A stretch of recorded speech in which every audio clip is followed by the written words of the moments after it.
Hey friends, and welcome back to another pottery template tutorial. So today we are making this adorable ice cream dish. I'm so excited for this one. This might be the cutest thing that I've ever made. Let's get into it. So first thing, as usual, is you need to cut out all of your template pieces, and then we have two parts of IC1, so you need to tape those two sides together. And then we're ready to roll out our clay. So everything today can be made with a 1/2 centimeter slab. So go ahead and roll out a big slab, put all your template pieces on there and cut them out. You just need to cut out one piece per template today.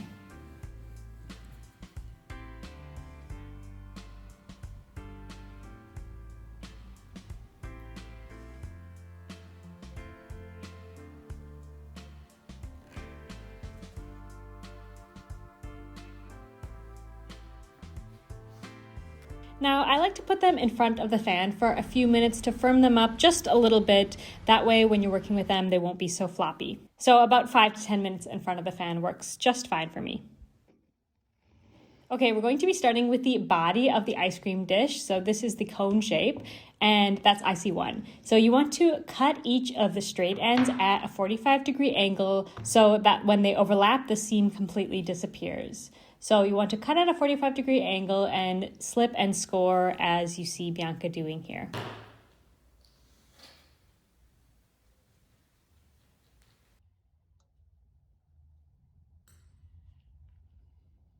And then go ahead and attach the two sides together.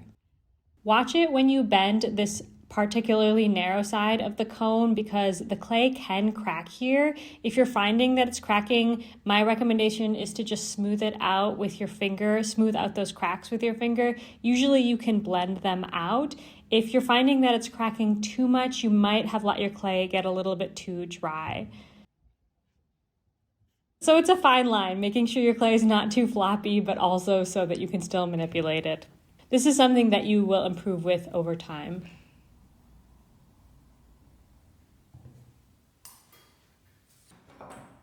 Okay, now we're going to move on to this little rectangular piece here. So this is going to be the stem. This is IC3, and we want to cut the two short ends at a 45-degree angle, just like we did with the first piece. And once again, try and bend it to a cylinder shape and just keep an eye out for any sort of cracks that might pop up.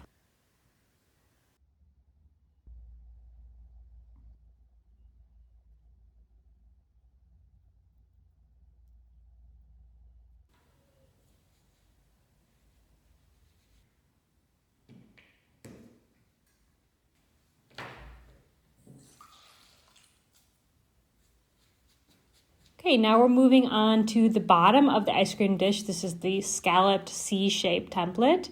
And you want to, once again, cut at a 45-degree angle. You want to cut these two straight edges here. And if you cut it at a 45-degree angle and line them up just right, that should make that scallop perfect.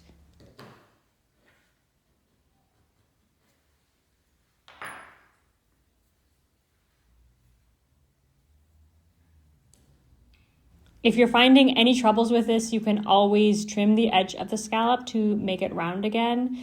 But if you follow the instructions here, it should be just right. Make sure you smooth out that seam on all your seams. You want to smooth them out. You can go in with your finger or a paintbrush. And always with anything related to food, you want to make sure you're also smoothing out the inside so there's no grime that can get caught in there.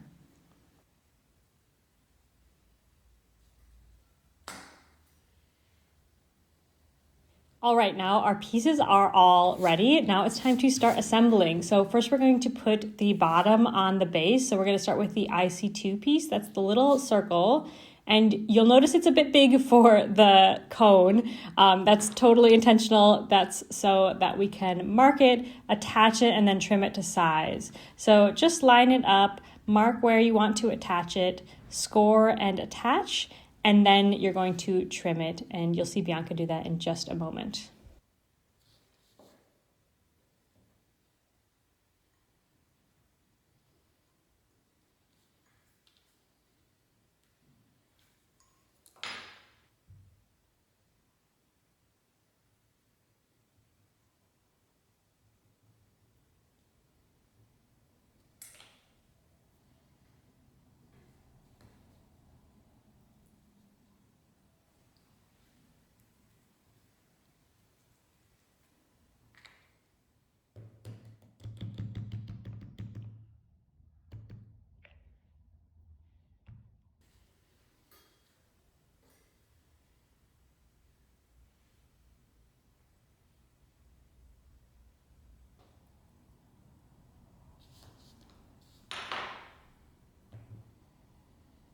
Right, so now it's very well attached. So when you're trimming it, please keep in mind to continue that same line down, unless you want to, change the shape at all. Just remember that the bottom also has depth to it, so it will affect the shape of your bottom if you cut it straight down or down at an angle. My recommendation is always to just continue the line of that cup all the way down.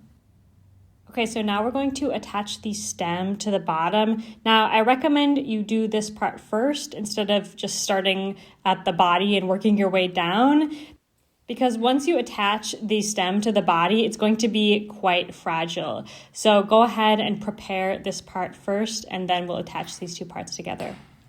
This little edge in here, this part where the bottom attaches to the stem, this is another part where it can catch grime. So just make sure you smooth that out really well.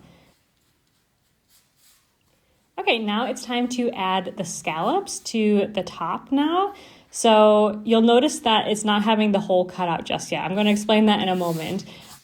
But just mark where you want the two sides to attach. So where the cone, the IC1 body, will attach to the IC5, so you can slip and score those two sides.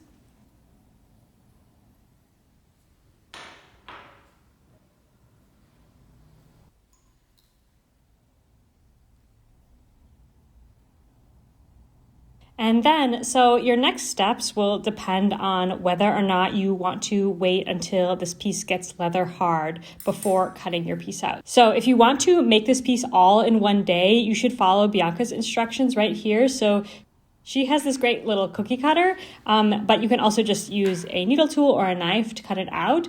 And then you'll want to attach it like so.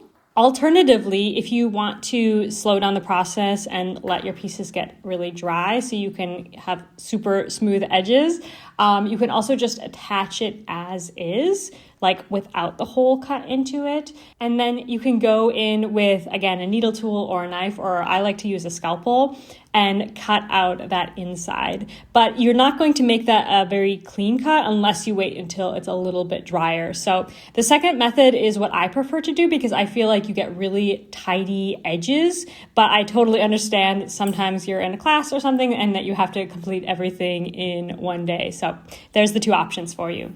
Okay, moving on. Now it's finally time to attach the stem. So as I said before, this is the most fragile attachment, which is why we save it toward the very end. And yeah, just work those two sides into each other, and then you can tidy it up with a sponge. You can also attach coils to seams if you want to make these seams more smooth and kind of flow into each other. You can attach a little coil here. You can see it's like a little bit thinner than a pencil thickness, and just work those coils in. Of course, you don't need to attach the coil. The slipping and scoring should be enough. This is purely just aesthetic.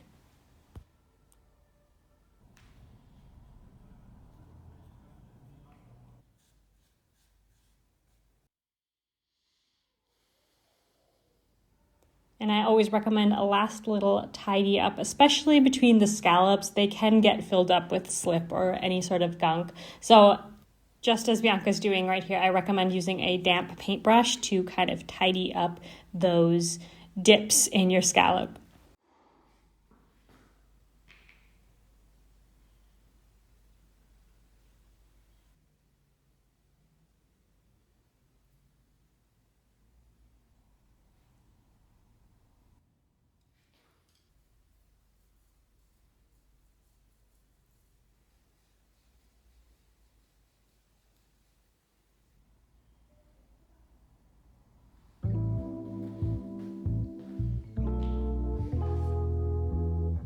All right, and once your piece is looking good, it's ready to dry. So you want to let it dry for about a week or until it's fully dry. Then you can put it into the bisque fire.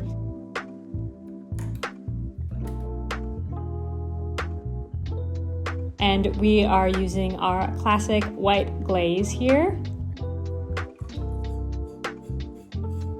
And then back into the kiln for the final fire.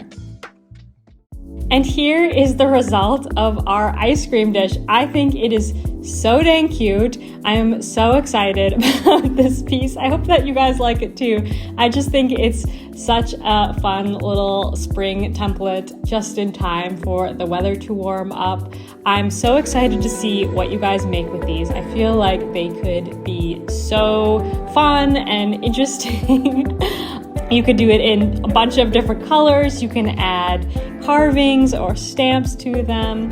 Just have fun with this, and I hope that you enjoy this template. I'll see you in the next one. Bye, friends.